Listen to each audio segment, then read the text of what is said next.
If you want to be a success, you're going to have to be a bit of a rebel. You have to be willing to be the only person in the room who doesn't agree with everyone else. Welcome back to The Unveiled Mind. I am your host, Jacqueline Kyler, addiction therapist, author, yoga teacher for the curvy and courageous, and your resident transgendered activist. Here we will strip away the taboos. We peel back the layers of sociology, behavioral health, and the raw, unfiltered nature of sex and gender to see what actually is ticking underneath. Today we are talking about a woman who lived her life as a masterclass in contradictions. She was a high priestess of the housewife, the woman who taught millions of women how to get a man into bed, and yet she considered herself a pioneer of women's liberation. We're talking about the legendary, the polarizing, and the brilliantly strategic Helen Gurley Brown. Now, because we dive into the glamorous, chaotic world of the 1960s Cosmopolitan, and the ideological war between the glamour girls and the bra burners. And there's just a quick breath. As a plus-size yoga teacher, I am all about the flow, and that includes the flow of great flavor in your life. As we get going, though, today, I would be remiss if I didn't mention one of our most amazing sponsors. Today's episode, as long as many others, is brought to you by the Cumin Club. Now listen, if you're like me, you know what the secret to any great experience, whether it's in the bedroom or the kitchen, it's all about the seasoning. The Cumin Club provides those artisanal high-quality spice blends that actually wake up your taste buds. Whether you're meal prepping for a week of therapy sessions or cooking a romantic dinner for someone special, these spices bring the depth and heat your food deserves. So head on over to thecuminclub.com and use the personal code Jackie at checkout to get 30% off your entire order. That is JACKIE, and that again is thecuminclub.com. Treat your palate to something extraordinary. Now let's get back to the mind of the matter. To understand the early feminist movement, you have to understand that it wasn't a monolith. It was one big happy sisterhood marching in a straight line. It was a messy, loud, contradictory brawl, and in one corner you had Gloria Steinem and the founders of Ms. Magazine, the architects of systemic change, fighting for reproductive rights and dismantling the patriarchy from the ground up. And in the other corner, you have Helen Gurley Brown, the editor-in-chief of Cosmopolitan from 1965 to 1997. Now, a lot of people assume Helen was a part of the Ms. Magazine crowd. She wasn't. In fact, she and Gloria Steinem represented two completely different versions of what liberation looked like. For the Ms. crowd, it was the male gaze was the enemy. For Helen Gurley Brown, the male gaze was a tool, a weapon, a way to get what she wanted. Helen once said, and I quote, "A woman's beauty is her power." Now, as a trans activist and a therapist, I want to pause and look at that. From a behavioral health perspective, this is a fascinating strategy. She wasn't asking women to be equal to men in the corporate boardroom, not at first. She was teaching them how to navigate a world that was already built for men by mastering the art of attraction. She believed that financial independence and sexual autonomy were the keys to the kingdom. She told her readers to get their own money, but she also told them to wear the right lingerie and to make sure the man stayed interested while they climbed the corporate ladder. It's almost like she was running a covert operation. While the mainstream feminists were calling for the end of housewife archetype, Helen was telling women, sure, be a housewife if you want, but be a housewife who knows how to handle her business and her bedroom. She had famously said the most important thing a woman can be is happy. To her, happiness was synonymous with autonomy. But her vision of autonomy was deeply tied to femininity.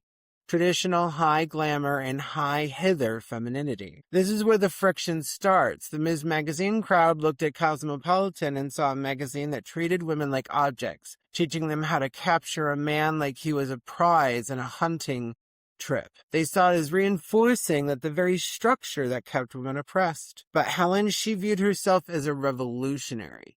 She didn't see makeup and fashion as a shackle. She saw it as a disguise that allowed women to infiltrate the power structures of the time. Let's lean into the sociology here. We look at the early feminist movement, we see this divide, the systemic approach versus the individualistic approach. Gloria Steinem was looking at the law, the workplace, the government. She wanted the system to change.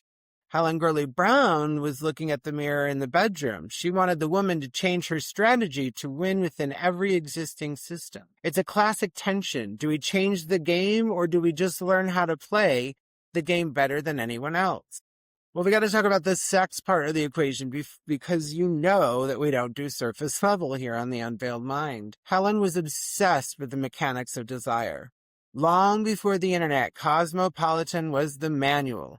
She encouraged women to be bold, to be curious, and to take ownership of their pleasure. In a time when talking about sex was considered vulgar for a lady, Helen made it a conversation. But, and here's the sorry part of the story, the part where it gets complicated, this empowerment came with a price. It was a brand of liberation that was heavily predicated on being appealing to men. If you weren't beautiful by the standards of the day, or if you didn't fit the model of a glamorous femininity she championed, where did you fit in? As a plus-size yoga teacher, I can tell you the beauty is power narrative is a double-edged sword. It works if you fit the mold, but it can cage you if you don't. Helen's vision of having it all was a balancing act of high heels and high ambition. She believed a woman could be a powerhouse in the office and a siren in the bedroom. But by centering the man's desire as the goal, she was essentially saying, you are free as long as you are desirable. So let's imagine a room in 1970 On one side, you have a group of women in their flared jeans and no makeup discussing the Equal Rights Amendment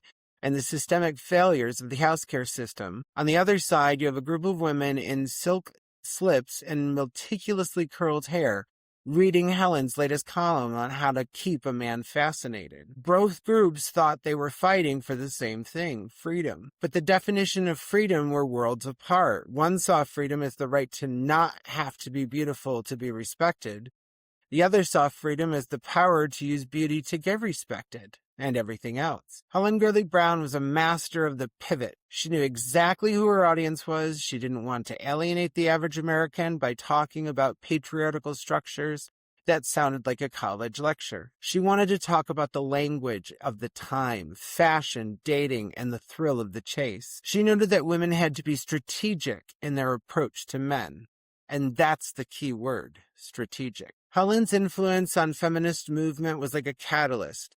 She didn't provide the blueprint for legal equality, but she provided a blueprint for personal confidence for millions of women who felt trapped in the 1950s domesticity. She told them they could want more. She told them they could be sexual beings. Even if the highbrow feminists distanced themselves from her, they couldn't deny that she reached a demographic that Gloria Steinem couldn't. Helen was in the hair salons and in the suburban living rooms. She was on the bridge, however shaky, between the traditional housewife and the modern professional. So when we look back at the sorry state of early feminist infighting, what do we actually learn?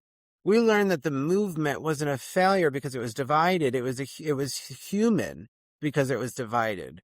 We see that the struggle for gender liberation isn't about laws and policies. It's about the internal psychology of how we perceive our own value. Helen Gurley Brown taught women how to play the game. The Ms. Magazine crowd taught women how to change the rules. And honestly, in our modern world, we need both. We need the systemic change, the laws, the healthcare, the gender-affirming rights. But we also need a spark of individuality, individual agency, the feeling that you can walk into a room and regardless of how the world sees you, you have a strategy. You have power. Helen was a woman of her time, flawed, contradictory, and unapologetically bold. She didn't want to be a martyr for a cause. She wanted to be the most powerful woman in the room, and she wanted her readers to be right there with her. So we have this really interesting things at play. Women who were against the feminist movement at all, as they were afraid that they could be excluded from any holdings in the sudden case of a divorce, for example. This time, there were laws protecting women who, if divorced with very high expectations of alimony, even higher than the proportion of today's standards. We then have the hard-hitting intellectual feminists who are concerned with changing the laws and making shifts in the legality of work education, expansion, and healthcare protection, as well as more. And then with Helen Gurley Brown, she was concerned for the better or worse pleasure, but it's in all best ways. The 1960s is again that cultural blueprint for a woman was simple: be a daughter, be a bride, then be a mother. Anything else was a glitch in the system. You were either a success in a white veil, or you were an old maid, a tragic figure of pity, sipping tea alone in a drafty house, waiting for a life that had already passed by. And again, then comes Helen. In 1962, she released Sex and the Single Girl, which this is the predecessor of Sex and the City. All of the other work that has come post after that, this wonderful dichotomy of different aspects playing in. The Sex and the Single Girl, though, now is a manifesto written in a library. It was a mirror. She looked at the single woman, the woman working at a secretarial job who actually knew how to run the office, and she told her, "You aren't a failure, you're a pioneer." She dismantled the old maid stigma by arguing with theologians, but by making singleness sexy. She reframed the lack of husband not as a void, but as a luxury. But the raw stuff, the let's talk about the unveiled part of this, Helen didn't want women to have their own apartments. She wanted them to have their own pleasures. When she took over Cosmopolitan in 1965, she turned a fashion magazine into a manual for survival and desire. She began talking about the body, not a vessel for offspring, but a source of joy. She was unapologetic. She dared to suggest that a woman could date a married man, which in the 60s was a practically heresy, or engage in premarital sex without losing her value. To the moral police of the time, she was a menace. To the women waking up at 6 a.m. to make her husband's breakfast while her own dreams gathered dusk, she was a lifeline. From a behavioral health perspective, what Helen was actually doing was combating a systemic crisis of identity. She understood that when a society ties a woman's worth to her relationship status, it creates a psychological dependency that is suffocating. Her obsession with economic autonomy wasn't just about the paycheck. It was about the power of the word no. Because here's the truth that Helen Gurley Brown understood before most anyone else. Sexual liberation is impossible without financial liberation. You cannot truly choose your partner, your pleasure, or your lifestyle if someone ends holding the purse strings. Money wasn't just currency for Helen. It was the armor that allowed women to be bold, to be nude, to be experimental, and to be independent. So as we look at the modern landscape of gender and sexuality, the apps, the fluid identities, the career-driven lifestyles, we have to ask, where did it start? And it really did start when they decided that the single girl wasn't a tragedy waiting to happen, but a masterpiece in progress. Helen Gurley Brown didn't just change the way women dressed or how they dated. She changed the internal dialogue of millions. She told them that their desires were not shameful and that their independence was not loneliness. Before we wrap up, remember, whether you're navigating the corporate ladder, exploring your gender identity, or just trying to find some peace on a yoga mat, remember to be strategic, to be bold, and for heaven's sake, keep your curiosity unbridled. And if you're feeling a bit bland in the kitchen, don't forget to visit thecumanclub.com and use code word Jackie for 30% off your full order. This has been The Unveiled Mind. I'm Jacqueline Kyler. Keep questioning, keep stripping away the layers, and stay raw.